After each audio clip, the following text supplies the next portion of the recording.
देश के बारे में सोच रहे थे जब आप कह रहे थे कि बीजेपी की वैक्सीन नहीं लगवाएंगे?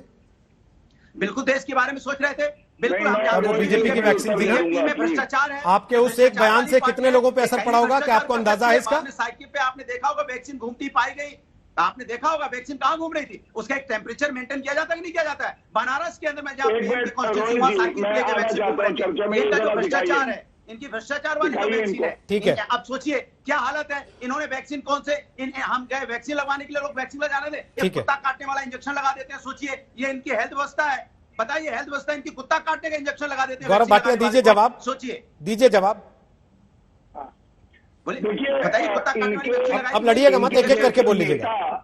हाँ, इनके बोलिए गौरव। नेता ये तो सपोलों से कम नहीं है, सपोले हैं ये। आपने बिल्कुल सही प्रश्न पूछा। अखिलेश यादव का बयान क्या था? अखिलेश यादव ने जब टीके का आविष्कार किया, हमारे वैज्ञानिकों ने, उन्होंने कहा ये बीजेपी का टीका। एक समाजवादी पार्टी के नेता ने कहा नपुंसक हो जाओगे। अब बीच में ना बोले, अनुराग जी उन्होंने पूरी बात सुनी ना आपकी? इंजेक्शन लगा दे रहे हैं अनुराग जी आपने पूरी बात सुनी? अनुराग जी आपकी पूरी बात सुन ली ना उन्होंने? बीजेपी की सरकार है ना। अनुराग जी क्या चाहते हैं? एक एक वक्ता बोले, बाकियों की आवाज बंद रहे, फिर अच्छा लगेगा आपको? अनुराग जी अगर आप भी सीरियस हैं वाकई इस देश की जनता के प्रति तो कम, हाँ तो फिर सुन लीजिए ना दूसरे को भी, फिर दूसरे को सुनिए भी, अपनी बात मत कहिए केवल कि अपनी बात कह दी उसके बाद मैं चिल्लाता रहूंगा, ऐसे चलेगा नहीं। अनुराग जी आपके पास भी है वीडियोस, आप भी दिखा सकते हैं, आप भी दिखा सकते हैं, आप भी दिखा सकते हैं बैठ के वीडियोस, लेकिन प्लीज जब दूसरा बोल रहा हो तो सुने। गलत बात है ये अनुराग जी, प्लीज गलत बात है। अरे तकलीफ है अनुराग जी, वो चुनाव लड़ रहे थे, आप वहां रैलियां नहीं निकाल रहे थे कलकत्ता में जाके साइकिल पर, आप चुनाव प्रचार करने नहीं गए थे, आप फोटो खिंचा रहे थे वहां पर। अगर इतने बड़े आप थे तो आप बोलते वहां से कि नहीं हम करेंगे नहीं प्रचार किसी के लिए, हम नहीं आएंगे चुनाव मैदान में क्योंकि कोविड फैला है। आप खुद भी वही कर रहे थे, दूसरों को ज्ञान दे रहे हैं, साइकिल चला रहे थे, आप खुद वही कर रहे थे। सबकी वही स्थिति है इस हमाम में, सारे नंगे, और आप लोगों को शर्म नहीं आती?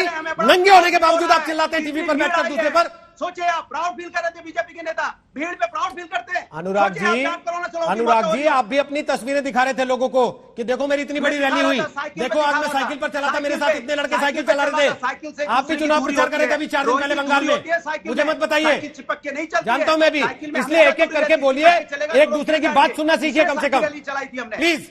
गौरव भाटिया जवाब दीजिए, फिर अभय दुबे जी आपके पास आ रहा हूं, और डॉक्टर साहब आपके पास भी। बोलिए गौरव भाटिया।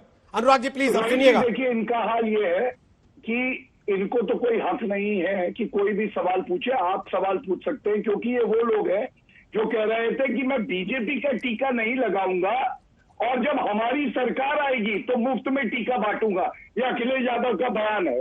दूसरी बात आपने इनसे पूछी नहीं, ये तो खुद लाठी डंडा खाए थे, इनको कस के पड़ी थी क्योंकि ये कानून तोड़ रहे थे, प्रदर्शन कर रहे थे कोविड के समय में, और पीठ दिखा रहे थे कौन सा मास्क लगाया हुआ था।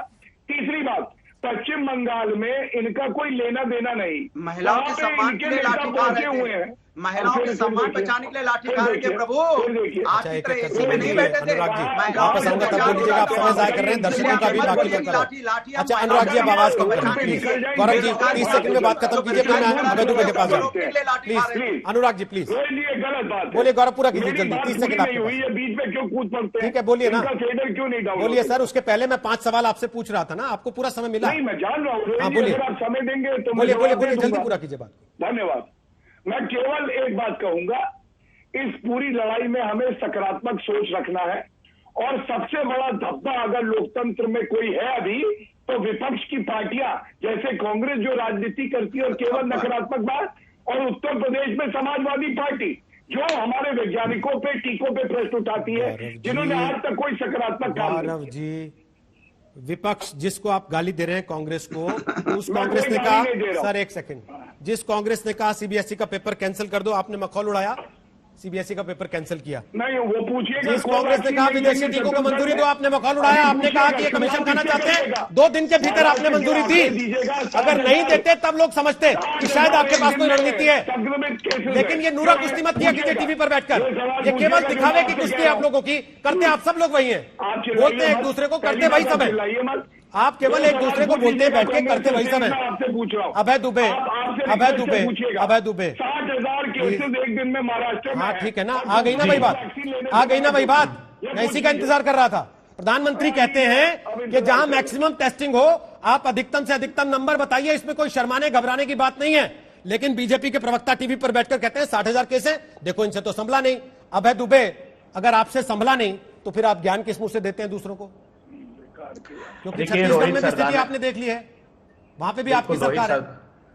बिल्कुल रोहित सरदाना जी, मैं बहुत सकारात्मक बात करना चाहता हूं। देखिए, आज समूचे विश्व को अगर देखें तो हम यूएस को देखें तो हमसे लगभग 3 गुना कम केस आए हैं, 78,000, ब्राजील 75,000, टर्की 62,000, और आप चौंक जाएंगे सुनकर चाइना में कल सिर्फ 12 केसेस आए हैं। हमको गंभीरता से विचार करना चाहिए। 2 लाख केस का अर्थ क्या है? पूरा सिस्टम कोलैप्स हो जाएगा, इतने संसाधन हिंदुस्तान के पास नहीं है। मैं टीके की बहुत बात हो रही, छोटा सा प्रकाश डालना चाहता हूं टीके पे। पार्लियामेंट्री स्टैंडिंग कमेटी की रिपोर्ट 8 मार्च को आई है साइंस की। उसने ये बताया है कि कोविशील्ड ने जो उसको कहा है आकर स्टैंडिंग कमेटी को कि उसकी जो वैक्सीन बनाने की क्षमता है वो 70 मिलियन पर मंथ की है और कोवैक्सीन की सिर्फ 10 मिलियन पर मंथ की है। इसका अर्थ यह है कि 8 करोड़ टीके हर माह बनाने की क्षमता है। आज हम 11 करोड़ 44,93,000 टीके लगा चुके हैं और पर मंथ हमने 16 जनवरी से अब तक प्रतिदिन सिर्फ 12,77,000 टीके लगाए। रोहित सरदाना जी, आज बड़ा संकट देश के सामने ये खड़ा है कि जो 11.5-12 करोड़ टीके हैं, इनको अगले महीने दूसरा डोज कैसे दोगे? ये सरकार ने दूरदर्शी व्यवहार किया ही नहीं हिंदुस्तान के साथ। इस हिंदुस्तान के पास एक अवसर था जब स्पुतनिक ने अप्लाई किया था। आप कल्पना कीजिए, रशिया ने 11 अगस्त को उसको अप्रूवल दे दिया